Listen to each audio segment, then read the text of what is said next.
Linda from paperboutique.blogspot.com. Another one of the hottest trends is making homemade paper flowers and using them on your cards and pages.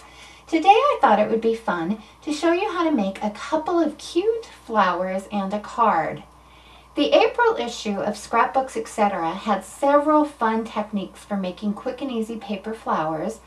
I made a couple modifications to the directions and just had to share them with you.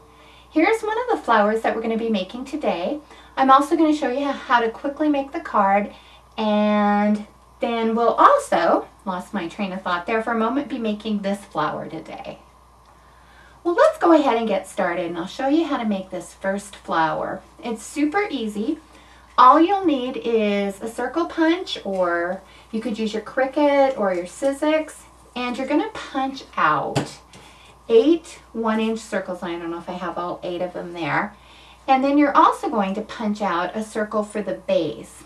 And I used cardstock that, well, let me see if this will help show you. That's double-sided, but it's pretty thin, and you can use thicker cardstock. It'll work just as well. Well, what I do is I fold each one of the circles into thirds. And to keep it consistent, it's easier to get an even flower if you keep it consistent. So what I did is I just made a little template, and that's the fold you're going to need for this particular flower. And if you want your flower to be a little bit bigger, you won't overlap it as much. So what I do, just to make it easier, I hope you can see that, I just put it right on my paper, and then I just fold it up and over it. So you just get an even fold, and then I'll slip that out. So what you're going to do is you're going to take all 8 of the circles, and I've just done a few over here, and they're fairly even. And then you're going to take a circle, and this is heavy cardstock, and I've used some dotted lines here to show you, but what you're going to do is fold it into 8s. And then depending on how thick your cardstock is, what I did is I just went ahead and covered it with a regular glue stick. You could also just use a tape runner on it, or if you're using really thick cardstock, you could use like a liquid adhesive or your glue gun. Get my fingers out of the way here. And then what you're going to do is, you see all the, I hope you can see those dotted lines, you're just going to glue each one, and then you'll just butt them up against each other like this in each one, and they'll overlap in the center until you get them all on there. And you want to match up the ends as best you can. There you go. Until it'll look like this when you get all 8 in. And if some magazines show pictures of flowers not using 8, some are 7, some are 6, but I found if I did 8 and divided the circle into 8s, it was a lot easier to get them even. So that's so simple to do. Let me just move these out of the way, and I'll quickly show you our second flower.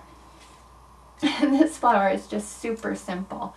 And you can make this any size flower using a different size circle punch, and you can make this any size you want to, or any thickness. For this particular flower, I took, and this is a small flower, I took a piece of paper that's 2 3/4 inches wide by, 4 to 5 inches width, whatever you want. And then I just put glue stick along the side, and then you make it into just a roll like this. And the bigger the flower, obviously a little easier to manipulate, but it takes a little while to dry. And then what I did is I just moved, you can see where I glued it together, I moved that kind of to the side and formed a little fold in the top. And then for the base of this flower, you can see there's 2, I think my overhead light went out. Oh my goodness, well, I hope you'll be able to have enough light for the video. You'll have 2 circles, one for the top and one for the bottom, and you can put anything you want up here, a bee or a brad or a button. I just did a punch. What you'll do with this is that'll be the bottom, and once again you can use snail tape, or you can use a glue stick, or you can use hot glue. And then depending on how thick you want the petals and how many, you'll just go ahead and cut. Like this one's a little bit more than 1/4 of an inch, and I'll just cut a couple here and show you. We'll just cut them here like this, and then you just continue to cut, and then all that you do is line them up. And this actually works, it actually works well with glue stick, but believe it or not, I did this one with just the glue runner, so it just depends. And then you'll shape it however you want it. And what I did is I tried to put the fold, you know, to the center. And you can, I think I used, what did I use? Bring this in, I used 7 pieces. So you just will continue to cut. And let me show you, if you wanted a wider flower, you just make it a little bit wider, which would give it a good look. You can also bend this into different shaped petals, and it's just a lot of versatility. Once you get them all down, obviously you don't want them the same height. You can use a punch for the center, a circle punch for the center, or a button. It's just, this flower is just super, super simple. Well, let me go ahead and just quickly show you how I put the card together. For this particular card is 3 3/4 by 7 inches. The liner here is 3.5 by 6 3/4. The flower is the exact same size as the one we were working on with the petals and the 1/8 of an inch, and so I have 8 pieces to the flower. I cut the stem and the leaves from Walk in My Garden, and you could size them to fit the card if you have a bigger flower, if you want to do horizontal or vertical. The grass is from Plantin', and all corners are rounded using the 1/2 inch side of the corner chomper. I'm going to reach out a screen here and show you that. I don't know if you have this, but this is my go-to thing for rounding corners. I'll just show you on this. It just works super. It's like cutting butter. It's one of my favorite all-time tools.